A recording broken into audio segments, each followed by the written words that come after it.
Assalamualaikum warahmatullahi wabarakatuh. Shalom, salam sejahtera bagi kita semua. Om Swastiastu, Namo Buddhaya, dan salam kebajikan. Sebelumnya saya ingin mengucapkan terima kasih yang sebesar-besarnya kepada dosen pembimbing saya, Profesor Marwan Asri, MBH PhD, kepada dosen penguji yang telah bersedia memberikan masukan serta pengembangan terhadap tesis ini. Dalam kesempatan ini, perkenankan saya, Maryam Anggun Hiola, mahasiswa Magister Manajemen Yogyakarta, Angkatan 77, akan memaparkan hasil penelitian tesis saya dengan judul Pengaruh Dividend Policy terhadap Share Price Volatility, Studi pada Perusahaan Non-Keuangan yang terdaftar di Bursa Efek Indonesia periode tahun 2011 hingga tahun 2020. Yang melatar belakangi dilakukannya penelitian ini adalah yang pertama terkait dengan terdapatnya kebijakan yang ada dalam perusahaan, yaitu adanya pertimbangan kebijakan pembayaran dividen. Pada dasarnya, kebijakan dividen dalam suatu perusahaan adalah suatu keputusan yang sulit yang harus diambil oleh manajer, yang mana terjadi dilema.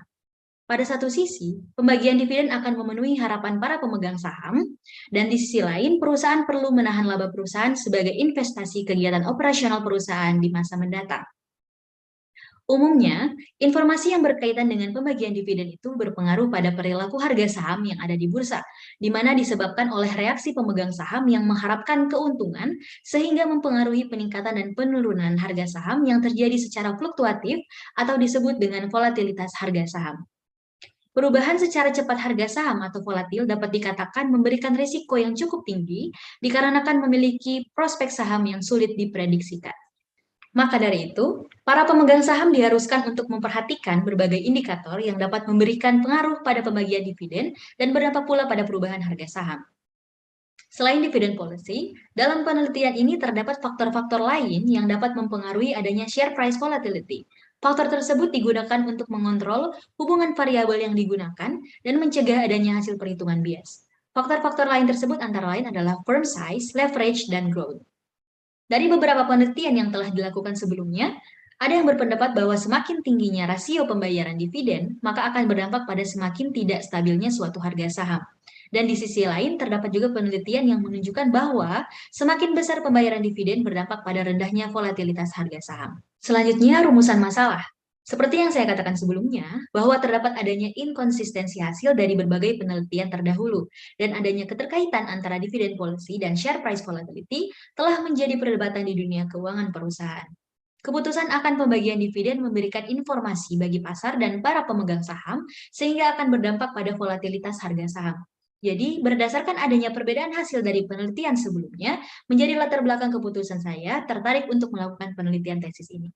Maka dari itu memunculkan pertanyaan penelitian yang tentunya sejalan dengan tujuan penelitian, yaitu untuk menguji pengaruh signifikan dividen payout ratio terhadap share price volatility, dan yang kedua untuk menguji pengaruh signifikan dividen yield terhadap share price volatility. Berikutnya terkait dengan tinjauan pustaka. Yang pertama terdapat beberapa teori dividen policy, antara lain dividend irrelevance theory, yang menyatakan bahwa pada penentuan nilai perusahaan tidak akan dipengaruhi oleh preferensi pembayaran dividen maupun laba ditahan, sehingga kemungkinan dividen tidak memiliki dampak terhadap perubahan harga saham. Selanjutnya, bird in the hand theory, yang menyatakan pemegang saham lebih menyukai menerima dividen dibandingkan dengan capital gain karena dianggap lebih memiliki kepastian dan mengurangi risiko. Maka menurut teori ini, ketika adanya peningkatan pembagian dividen akan berdampak pada penurunan risiko saham. Selanjutnya, tax preference theory, yang menjelaskan bahwa di sini pemegang saham lebih tertarik agar laba ditahan sebagai reinvestasi masa depan dibandingkan dengan membagikan dividen tersebut kepada pemegang saham karena terdapatnya pajak yang mempengaruhi dividen. Berikutnya, clientele effect, yang menyatakan bahwa biasanya pemegang saham akan terbagi menjadi dua kelompok sesuai dengan selera investasi dan preferensi pemegang saham dalam berinvestasi. Yang selanjutnya adalah signaling teori. Dalam teori ini menyatakan bahwa adanya pembagian dividen memberikan cerminan dan informasi kepada para pemegang saham bahwa perusahaan kedepannya akan memiliki prospek yang baik. Selanjutnya adalah agensi teori, yang diartikan adanya konflik kepentingan yang terjadi di antara direksi perusahaan dan pemegang saham.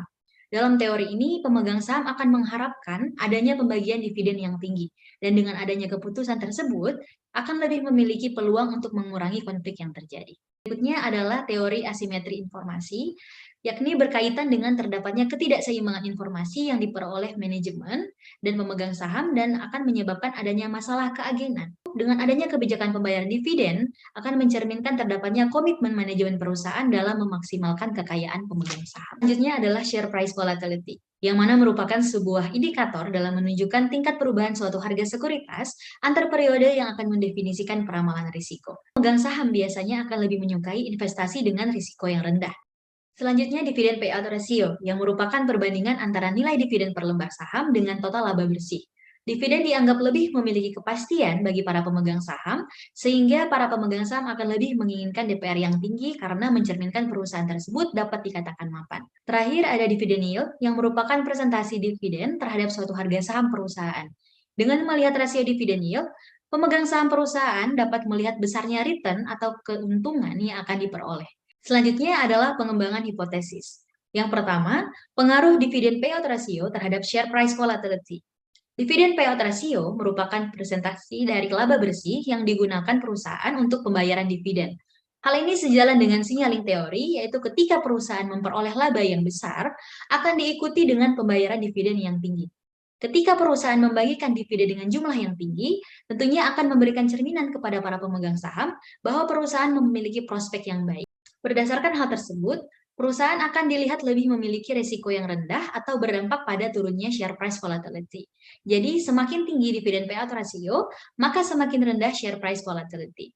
Maka dari itu, hipotesis pertama menyatakan bahwa dividen payout ratio berpengaruh negatif signifikan terhadap share price volatility. Yang kedua, pengaruh dividen yield terhadap share price volatility. Dividen yield adalah presentasi dividen pada harga saham perusahaan yang kemudian dijadikan indikator perusahaan akan menjanjikan di masa mendatang. Hal ini sejalan dengan teori asimetri informasi bahwa biasanya terdapat perbedaan informasi yang diperoleh oleh manajemen dan pemegang saham, sehingga terkadang merugikan pemegang saham karena tidak sejalan dengan tujuannya untuk memakmurkan pemegang saham. Masalah ini dapat dikurangi dengan adanya pembagian dividen, sebagai gambaran bahwa perusahaan akan tetap memiliki prospek yang menjanjikan, serta adanya komitmen perusahaan untuk tetap menjalankan tujuannya. Ketika perusahaan membagikan dividen yield yang tinggi, akan berdampak pada penurunan share price volatility. Sehingga hipotesis kedua menyatakan bahwa dividen yield berpengaruh negatif signifikan terhadap share price volatility. Berikut merupakan model penelitian atau kerangka berpikir penelitian ini. Selanjutnya adalah metode penelitian. Yang pertama, bahwa objek penelitian ini merupakan perusahaan non-keuangan yang terdaftar di Bursa Efek Indonesia periode tahun 2011 hingga tahun 2020. Kemudian teknik sampling menggunakan non-probability sampling dengan menggunakan kriteria tertentu dalam pengambilan sampel. Antara lain, yang pertama perusahaan yang melakukan IPO di BEI periode penelitian, kemudian perusahaan non-keuangan yang tercatat di BEI, yang selanjutnya perusahaan yang membagikan dividen secara berturut-turut, kemudian perusahaan yang memiliki data saham lengkap, dan perusahaan yang memiliki laporan teraudit.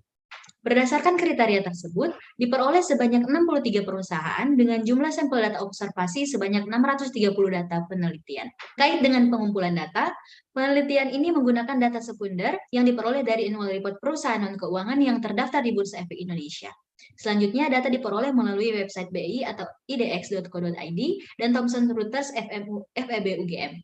Selanjutnya adalah definisi operasional atau proxy yang digunakan dalam penelitian ini. Yang pertama, share price volatility menggunakan proxy SPV.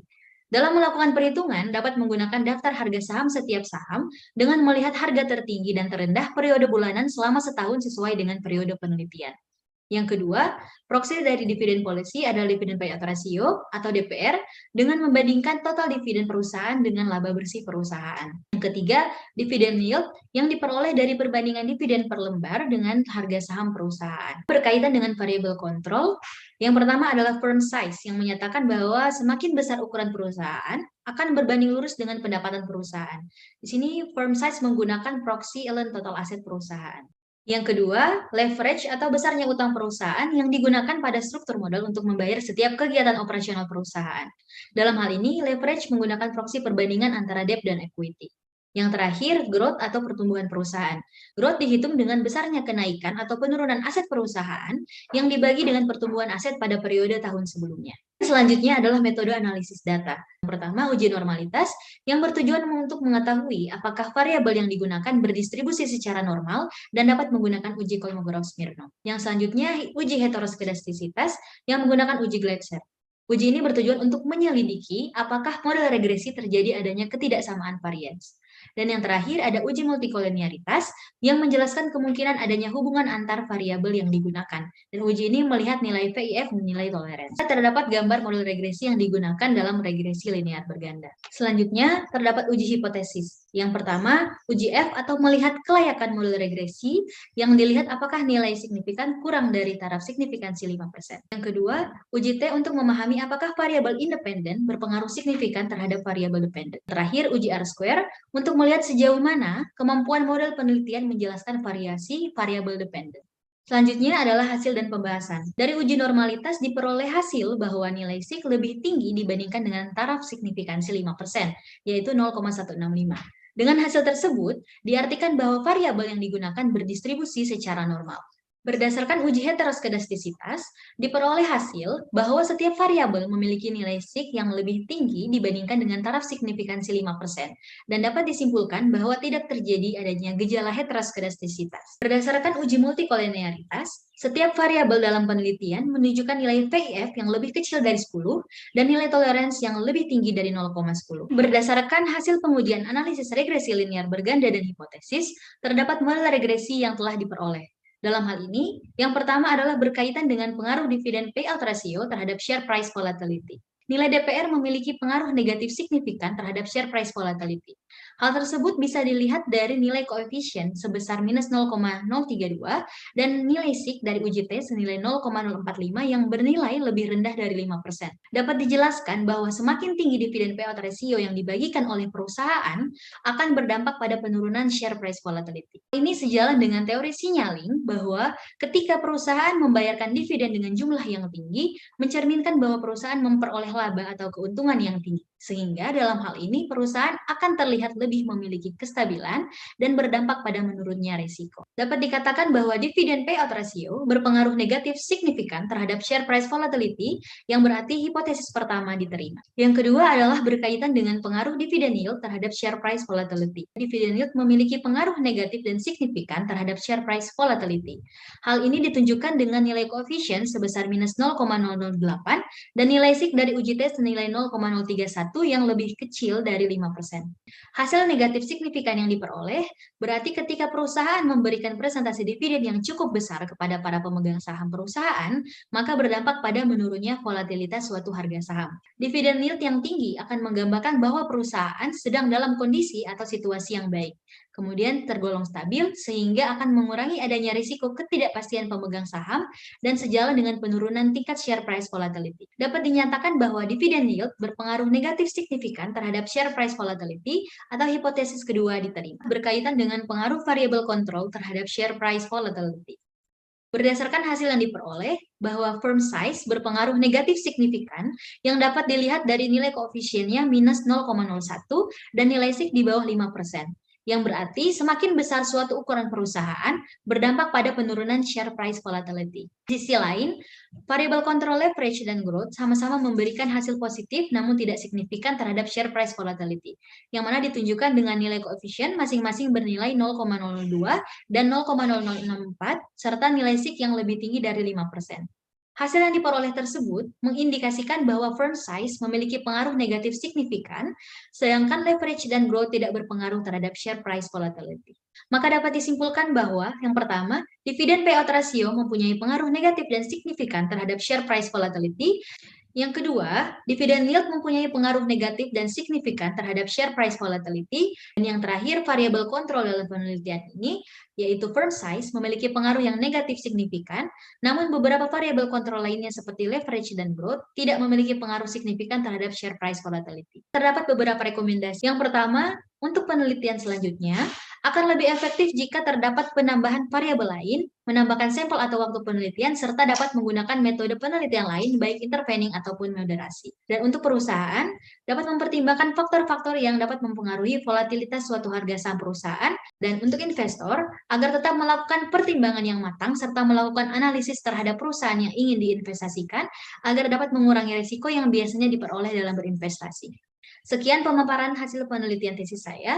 Atas perhatiannya diucapkan terima kasih. Wassalamualaikum warahmatullahi wabarakatuh.